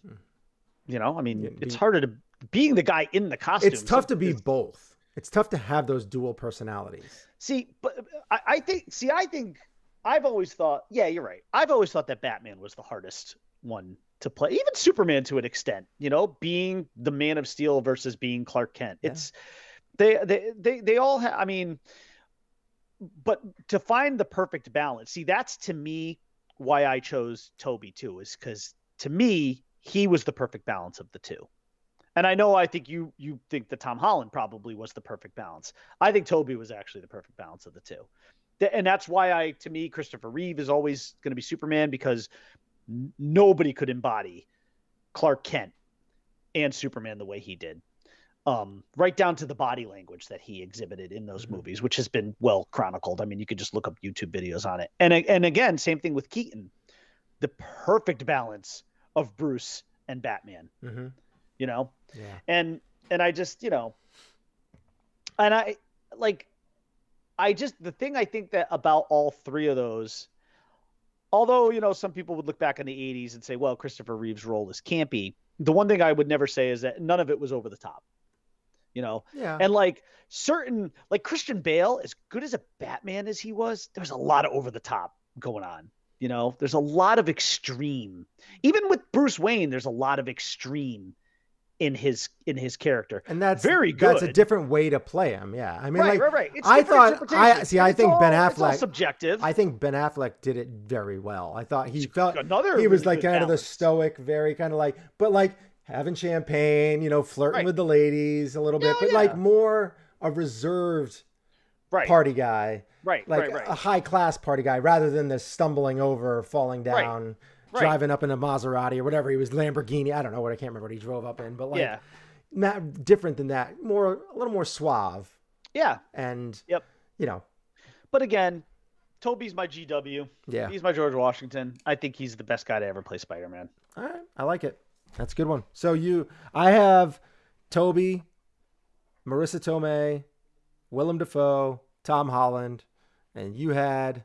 I have Toby, Alfred Molina, Michael Keaton, and Jake Gyllenhaal. Right. Okay. All right. That's where we're at. Pretty good list. Yeah, not too bad. Not too shabby. My honorable mentions were certainly Willem Dafoe as Green Goblin. He was right up there. Nick Fury was up there, but Nick Fury's, it's tough because he just sort of scatters the MCU, and it's hard to just sort of put him in a, and then it was like I struggled with not putting Miles Morales on this list because I loved the Into the Spider-Verse. It was really good. It's really such a great movie. You could also add in that Gwen, the Spider-Gwen. Spider-Gwen, she's great. Yep. And what's funny is I was so predispositioned to hating Spider that movie. Pig was also amazing. Spider Pig. I hated that movie going into it. And the only reason why I hated it before I saw it was because it was the movie that broke the Disney streak. Because Disney had been winning Best Animated Feature year after year after year, and I'm such a Disney whore. And then this movie came along and took the mantle for 1 year until, of course, Disney inevitably did take it back. And Disney's going to win again. Encanto is nothing's beating Encanto. It's just you might as well just pack it up. That's what I hear. It's over. Shit's over. So I was like predispositioned to like, I don't want to like this movie. I don't want to like it at all. And then I watched it. I was like, fuck, this movie was great. It was so good. It's so good. It was such a good animated movie. And sometimes I struggle too with animated superhero movies, it's kind of hard to get into them because we're so used to live action superhero movies, but they did a good job with it. I will tell you, they did a good job with it. I will tell you though, that when it comes to the animated stuff, like DC rules, that is DC's sweet spot. I have enjoyed Marvel's had a hard time with that. Yeah, Marvel has struggled with that. I do like the What If stuff that they were doing. I didn't watch them all. I still haven't watched What If. I need to watch that. It's not great, but it is much better than the Marvel stuff they've done in the past. Yeah. But I've loved the DC, some of the DC Superman stuff. I loved the Reign of the Supermen, with Superman's return and resurrection too. I loved that whole series. Yeah. There were two movies. They come out with several every year, and they're just really good. They're all they're almost good. Like movie theater quality. Just good. Yep. All right. They've had some pretty good solid voices lending God, themselves to like Jerry O'Connell, I think, has been Superman a number of times. Yeah. And who's the guy that plays Batman all the time? Oh my I can't God. remember. Is it Kevin something? Yes. What's his name? Because like the Batman lovers adore that guy. I can't remember his name. I'm drawing a blank right now. It's Kevin, right? It is Kevin something, I think. But yeah, but he plays like so many of the animated Batman roles. But yeah, my God, how can I not remember his name? DC nails that. I'm gonna have to look it up. DC nails that stuff. They are just so good in the animated world. It's their sweet spot for sure. Kevin Conroy. Yeah, yes. That's it. Okay, there you go. Yeah. So we got to spin the wheel again. Yes. All right. We're going to do that in 1 second. But first, I wanted to talk about MLB real quick. We're going to be doing like top lists. We're going to do some top. I'm sorry. Did you say topless? Yeah, we're going to do it top list. But I'll just. We'll just. I'm gonna. Do we have to do it topless? I really don't want to do that. Yeah, a topless top list. I'm not there yet. I need some work. You gotta do some push-ups first. You're gonna be doing push-ups before the show starts. Oh my God. Get my swole on or something. I gotta start using those dumbbells I got. What we're gonna do is we're gonna do some top 10/20 lists. Top lists. Yeah. So we're gonna do our top 20 players in the MLB right now going into next year. We'll do our top 10 pitchers list. So we'll do position players and then pitchers. And we're going to do those lists. I do want to go over ESPN's top 100 list at some point because there are some gripes, some big gripes, like where people are. Okay. And like, how like someone like Manny Ramirez is in there, but like Sammy Sosa and Maguire aren't. Like there's some issues. Oh, this was their all-time list? I think so, yeah. Top 100 all-time. Who was their number one? I don't remember. Because I was looking through it, and I was just kind of like... I mean, my number one is Willie Mays. I think Willie Mays is the greatest baseball player to ever live. I don't even think Ken Griffey made top 5 or 10. Well, I could understand that. I could understand that. How? I mean, he's a top 20 player all time. I mean, I don't know. I'd have to really think about it. I mean, there's certain players that I can't even put in there. I think the problem is there's so many baseball icons too that it's tough. Like, they had Babe Ruth as number one and Willie Mays as 2. Okay, well, you can't really argue with. It's very hard for me to argue that because those would be my 1-2 just in a different order. But yeah, right. But like,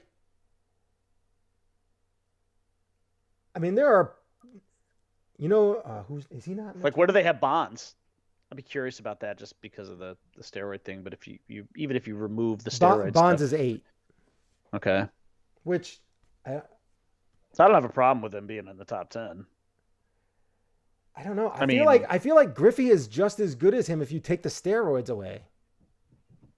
Like, but that's personal preference, right? Like that's true. But like Albert Pujols isn't in the top 20. Oh, that's not good. Sandy Koufax isn't in the top 20. That's a joke. He's the greatest pitcher ever. He's 32. That's his number. Oh, he wore the number. Oh, that's nice. They gave him his number. They very cute. They have Joe Morgan as 37. Seems a little high. Where is Ricky? I'm very curious to know where Ricky Boggs is 45. Okay. No way. Not a chance. I don't even know if I put him in the top 100. You know how many players are out there? It's definitely high. Where's Ricky? Ricky needs better. Ricky, if they've insulted Ricky anywhere out, if he's anywhere outside the top 20, that's a joke. Well, he's not in the top 20. That's a joke. He's 23. All right. Well, why not just make him 24? So it could have been his number too. And that's Randy Johnson's. The unit. Mm-hmm. The grand unit. Mm-hmm. The enormous unit. They have, so for me, this is a travesty because they have pitchers like Walter Johnson, who I love, I love, and Big Train, and Pedro Martinez, mm-hmm. ahead of pitchers like Randy Johnson, Koufax, They have them ahead. Bob Gibson. Like, Pedro is number 11. Walter Johnson is 9. Pedro is 11 all time? They only have one pitcher in the top 10, and that's Walter Johnson. If you discount Babe Ruth. So they essentially are saying they think Walter Johnson's the greatest pitcher to ever live. Yes. And Pedro's 11? Mm-hmm. Sorry. And they have Mike Trout as 15. His career is not even half over. He gets injured every year. You can't. I mean, he is phenomenal. I don't even know if I could put him in the top 100 yet because he's just nowhere near the end. Yeah, he's not. Yeah. I mean, I put him in the list, but yeah, I wouldn't. It'd be for the very, very bottom of the list. Come on. So we're saying that Mike Trout at this better than stage Ricky in his Henderson. career is better than Ricky Henderson. Yeah. No, sorry. That's a joke. And look, I know I've got Ricky bias because he's literally my favorite athlete ever, but come on. Can we be realistic here? I'll copy the link. I'll send it to you. I don't want to see it. But we have to talk about it. No, you're right. So we can just rip it apart. Yeah, because this is just, and then I don't want to come up with at least I agree. You know what we should do? Two, just not we should probably come up with our own top 100 list. Obviously, we're not going to be able to do it in a week or two, and we're not going to be able to talk about it all. But I think we could take a picture and put it on the screen, put it on Twitter or something like that. Top 100 lists. To combat the top 100 players of all time. Because, I don't know. Man. There are so many. I get very angry with some Are there of these any people on this list. non-Hall of Famers on the list? Well, I'm sure there are, obviously, because steroid guys. But I mean, what about a guy like Don Mattingly? No. He's not on it? No. I mean Dave Winfield is on the list. Well, but Dave Winfield... 56? He belongs on the list, though. If you look at his numbers... it's tough. Dude, he's a 503,000 guy. Is he 500? Yeah, he is. I thought he was 300. I thought he was 503,000. Was he? I Maybe not. Maybe not. I thought he was. Maybe he isn't. Maybe he isn't. You might be right. But still, he's a 3,000 hit guy. It's tough. That's tough to keep him off. Oh, he's 465 home runs. Okay, so yeah, all right. 3,000 he's hits, close. 1,800 RBIs, 283 batting average. Dude, he put up big numbers. He did. But oh my gosh. So they have. I don't know how you feel about this guy. I like him a lot. I think he's very talented. I think he deserves to be up higher. And that's Chipper Jones.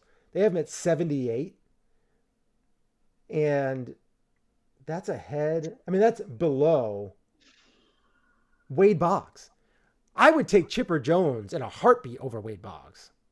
Oh, well, the player? Yeah. Yeah, I mean, yeah, I probably would too. I mean, just as, third baseman, and I mean, Chipper Jones is and you could argue Tony Gwynn at 44 should be ranked higher. Tony Gwynn's one of the greatest pure hitters to ever live. He's definitely better than Joe Morgan. Oh my God. I can't right now. That's a list that you have to look at and we have to talk about. So where's Ted Williams? Oh, he's got to be a top. If he's not in the top 10. He really should be. You're talking about the greatest pure hitter to ever live. Okay. Yeah, so... And they have my boy, DiMaggio, at 16. Where's my boy, Mickey Mantle? He's got to be in the top 10. 7. Oh, perfect. Fitting. His number. Yeah. And Gehrig. So it's 7 Mantle, 6 Gehrig, and then 1 Ruth. And then you have 5 Williams, Ty Cobb 4, Hank Aaron 3, Willie Mays 2. I do not believe Ty Cobb deserves to be in the top 10. Well, Ty Cobb was a piece of shit, but that's also another great hitter. He's also playing against freaking plumbers and shoe salesmen. He was playing against a bunch of trash. And he was trash, though. Yeah. He shot a dude. Trash bag human being. Yeah. Where's Yogi? All those rings. So he's below. Right? Yeah. So Johnny Bench is 29. Yogi Berra is 39. Well, No. I'm okay with it in the sense that Johnny was probably a better catcher, but Yogi's impact on the game, though, is just so tremendous. And the winning, just the winning. No, But, I but Johnny was love. a winner I too. think Johnny Bench was a 5-tool catcher, but you got like 2 hands full of rings, man. Yeah, again, he's got 10 And you rings. put up some serious numbers. Yeah, no, Yogi was great. And Yogi was an MVP twice, right? Was he a back-to-back MVP? Something like that. Yeah. But I mean, no, like, Yogi was. I they mean, have that argument has gone on forever. Yogi or Johnny Yeah. or Yogi. They have Greg Maddux ahead of Randy Johnson. Randy Johnson, to me, That's tough. he is a top probably 7 player for me. I have never seen a guy go from being so wild to so in control and being so dominant. He's like Sandy Koufax of our time. Yeah, people forget. People forget the dominance. I mean, like for like a decade, he was like 2.5 ERA and like 350 Ks, like with like walking like 8 people a year. He was insane. 10 to 15 strikeouts was like such a norm for him. Like that was a given. He was going to strike out 10 dudes a game easily. And if he struck out anything less than that, it was like an off game for him.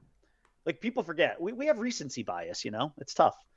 Yeah, it sounds like a shoddy list at first blush. I cannot fathom Ricky not being in the top 20. That is a heinous crime to me. And Randy Johnson won 5 Cy Youngs, a Triple Crown. Do people not understand some of the records that Ricky Henderson holds? No, it's ridiculous. I'm not even like, what's funny? I know Ricky will always be known for the stolen base record, but to me, the runs record is the most important one because runs are how you win games. Mm-hmm. The more runs you score, if you outscore the opponent, if you score more runs than your opponent, you win the game. Ricky Henderson leads baseball history in runs scored. It is an extremely underrated statistic. I know it's not as fancy as WAR, but in the old school, pantheon of statistics, runs matter. So I was just looking at Randy Johnson. Randy Johnson played for 22 years.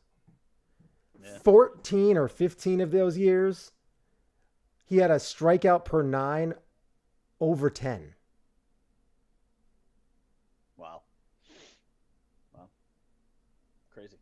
Like, you're talking 10.2, 10.3, 10.9, 10.7, 12.3, 12.5, 12.3, 12.1, 12.1, 12.6, 13.4, 11.6. And then he had another one. And then he had another one after he left the Yankees. He went back to the Arizona, and then he had another 11.4. Just to put 13.4 in perspective, you're literally striking out half of a 27 out game. Yeah. Like literally, you're 0.01 away from that. Or this is a guy at the beginning of his career. Away from. This is a guy at the beginning of his career, from age 25 to age like what, 40 something? No, 28. For those years, his whip was like 1.6. Oh yeah. And then he went from there to never having a whip over 1.33 ever again. Wow. You know what's funny? A lot of people forget his Yankee years. He won 17 games both those years. Yeah. And he was not 17 great. and 8, 17 and 11. Yeah. But his job when he was brought in was to beat the Red Sox, which he did every time. And his whip with the Yankees was 1.1 and 1.2. Those 2 years. Dude, were those his last 2 years? No. He pitched for Arizona 43, Arizona 44, San Francisco 45. So he went back. Oh, he went back to Arizona. He went to Arizona for 2 years and then went to San Francisco for 1. And he went 4-3, 11-10, and 8-6 his last 3 years. Like he wasn't even an embarrassment. No. Yeah, he was something, man. You're right. No, he was something. And he's one of the guys he's got the 3,000 strikeouts, right? Or what? I'm sorry, what does he have? 5,000 strikeouts, excuse me, right? No. Is he how many strikeouts? I'll tell you in a second. Because he's 4,875. So he almost had 5,000 strikeouts, and he's got the 300 wins, right? Oh, I would assume so. Wins. Yeah, 303. Yeah, see, like he's one of those rare guys with the obscene. He won 65% of his games. Unbelievable. He's a guy that should have been a unanimous Hall of Famer. Without a doubt. He should have been a unanimous because those numbers are impossible now. They're just impossible. You will not see. You're not getting those because of the way baseball is played now and the way pitchers are pulled after 4 innings. You're never going to see production like that again. So like in 26, 27, 28, okay? He walked 120, 152, and 144. And then he never walked over 100 batters in a season ever again. From 1993 to 2009, the most walks he had in one season was 99, and then the most after that was 86. Yeah, he just figured out a way to get his body under control, and to get those crazy legs and the arms all under control. He really did. I mean, he pulled it all together. He was something. He was something to watch, no doubt about it. Special. He had a year. How many games? I would say in my lifetime in Arizona at age 40, he had 290 strikeouts and only walked 44 people. Pinpoint, he had unbelievable control. Unbelievable control. That is incredible. For a guy who was 6'10". He killed a bird. Yeah. He struck out over 300 batters. I'm understating that. He exploded a bird. That bird was particles. That bird. I mean, you got to say, the bird, if you're that bird, you died a glorious death. That was something else. You really did. But yeah, listen to this. He struck out 300 batters once, twice, three, 4, 5, 6 times. And he struck out 290 once, 294 once, 291 once. Is that another one? He was just a machine. So he had 7, I think, 300 strikeout seasons. Randy Johnson, to me, is the greatest pitcher I've ever seen. I still believed, again, till my last breath, Sandy Koufax, the greatest pitcher who ever lived. But in my lifetime, the guy, as far as I've seen, Randy Johnson. And I don't even know that it's particularly close. He only won one World Series. Listen, but Clemens he has a triple crown, a 2001 World Series. He was a World Series MVP, 4-time ERA title, 5-time Cy Young, 10 times All-Star. First ballot Hall of Famer. Oh my blah, God. blah, blah, blah, blah. Yeah, it's hard. Again, in our lifetime, it would be hard to argue that somebody was better. The only argument, it's not an argument. I guess the only thing you would say is, would there have been other guys in a big game that you would have preferred over him? And I would say off the top of my head, Mad Bum and maybe El Duque. El Duque? Yeah, Mad Bum and El Duque would be my two guys, right? I'm not trying to sell Greg Maddox's career short. I'm just saying. Greg Maddox had the best control I've ever seen. He's amazing. Well, for a pitcher. Yeah, but best control. Could put the ball wherever he wanted. Just with laser accuracy. He constantly had less than 50 walks a year. And he didn't throw with tremendous velocity. No. And he was a great fielding pitcher. I have a curious 18 times Gold Glove Award, which... Where on that ESPN list is Mariano Rivera? He's up there, but 31. He's ahead of Sandy Koufax. Let's see again. Mariano's the greatest. I love Mo. Mariano's the greatest closer of all time. Ever. But Sandy Koufax is a top 3 pitcher of all time, if not the greatest pitcher of all time. Again, come on. And I love Mo. Come on, you and I know who loves Mo more than us, right? But come on, we're talking about Sandy fucking Koufax here, dude. Sandy. They have Alex Rodriguez as 26. They put A-Rod above. And I'm dead. This is not a good list. Who compiled this trash list? Fucking ESPN. What a garbage dump they are. They're a fucking dumpster. Does it say who did the They're list? a rolling dumpster. Rolling dumpster fire. They are. That's why nobody watches you anymore, ESPN. No, it's true. I only watch them out of necessity. Yeah. Basically, oh my God. I only watch them when there's a football game that I need to watch. That's it. I don't watch them for any other reason. Yeah, spin that wheel. I'm going to spin the wheel. I got to do this first, though. Look at that graphic.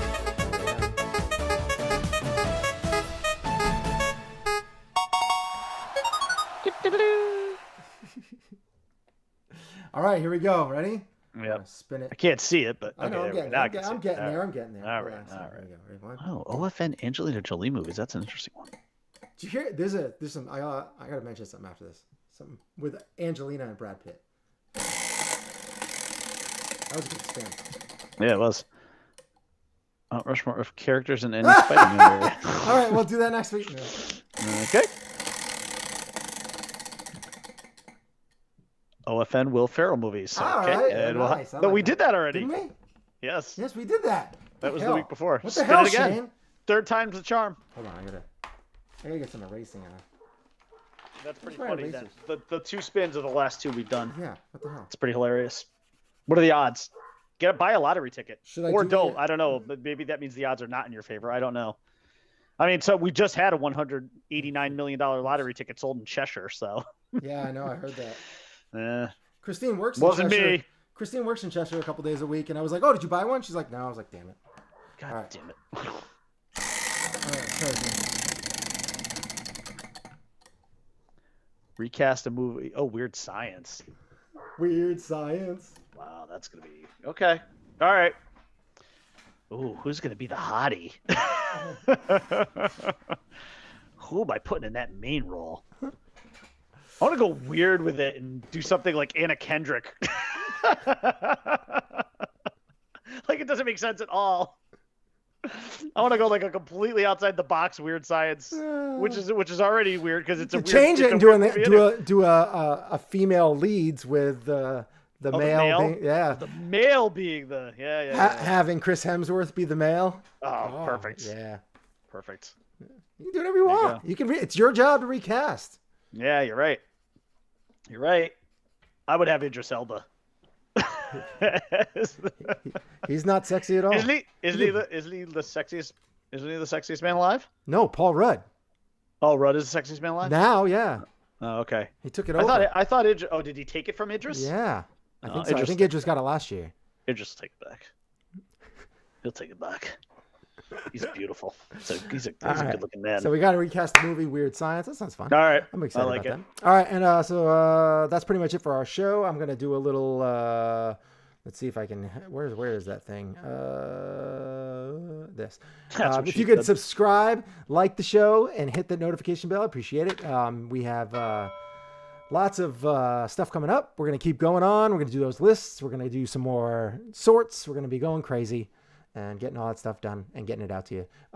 Brian Man, get some rants, all that kind of fun stuff. And be sure to follow us on Twitter at Shane and Brian Man. You can follow us on Facebook at facebook.com/Shane and the Brian Man. And you can find me on Twitter at _Finkel.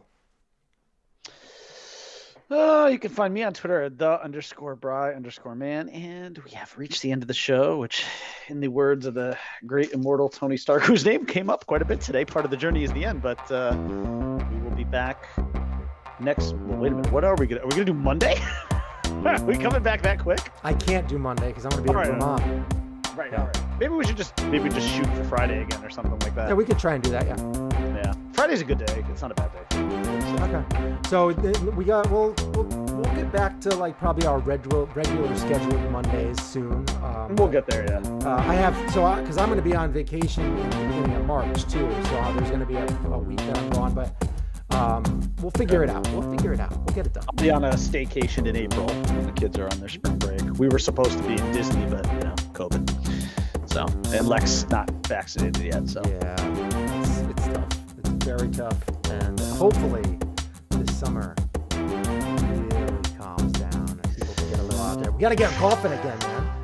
Got to get golfing. coughing again. Oh, I'll do that. I'll do that. You gotta come over, hit the simulator up. You gotta go, like, it's crazy. I got a whole new simulator set up. You can open up the garage if you want. I would like to start doing some normal stuff again. Golf is... I was having that conversation the other day, and I was just like, I'm getting tired. I mean, I'm not gonna stop masking or anything like that, or breaking outside of my routine until I feel comfortable. But I'm just getting tired, man. I've got so much COVID fatigue. I miss living life, you know. Yeah. And I'm doing what I'm doing for all the right reasons, as you know, just as you do, because you and I are in similar boats. So, but that doesn't make it any easier. No. You know, like, dude, I haven't been able to take my kids to a movie theater in over 2 years. Yeah. And that was like one of my favorite things to do with them. Going to the mall, just walking around the mall with them, going into Yankee Candle, smelling 16 candles, going to get a fucking Orange Julius, and just chilling having a good time with my daughters, you know? Like, I haven't done that in 2 years. I haven't seen a movie in 2 years. There's two movies out there that I'm like dying to see right now, which are Scream and Spiderman, and I can't watch them until they come out streaming. Right. It's so annoying. Yeah. It sucks. And I know a lot of people would just one of the movie theaters closed. One of the movie theaters closed around me. Yeah. One of the Regals. It's depressing. I used to love going to movie theater. I still do. I miss it. I would say those are like the two things I probably miss most. I mean, you know, I was able, at least last year, when we had like that little window to go to a baseball game. Yeah. You know, even though I had my mask on the entire time.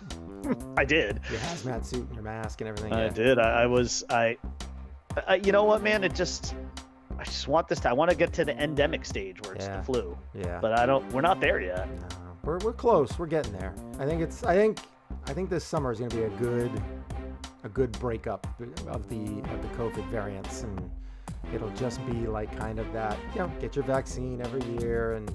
Yeah, that's right. Get to where it's just the flu. Give me my flu shot every year. Give me my vaccine every year.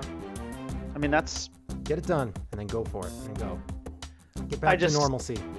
I hope we're getting there. It just, again, when you operating the way that we operate because of an immune compromised person in the house, the clock for us is different than it is for other people. Yes. You know. Yeah.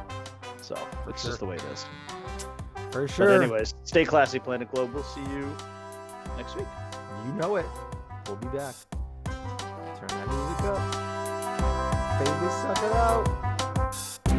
Peace out, bruh. Peace out. Let's hit that thing again.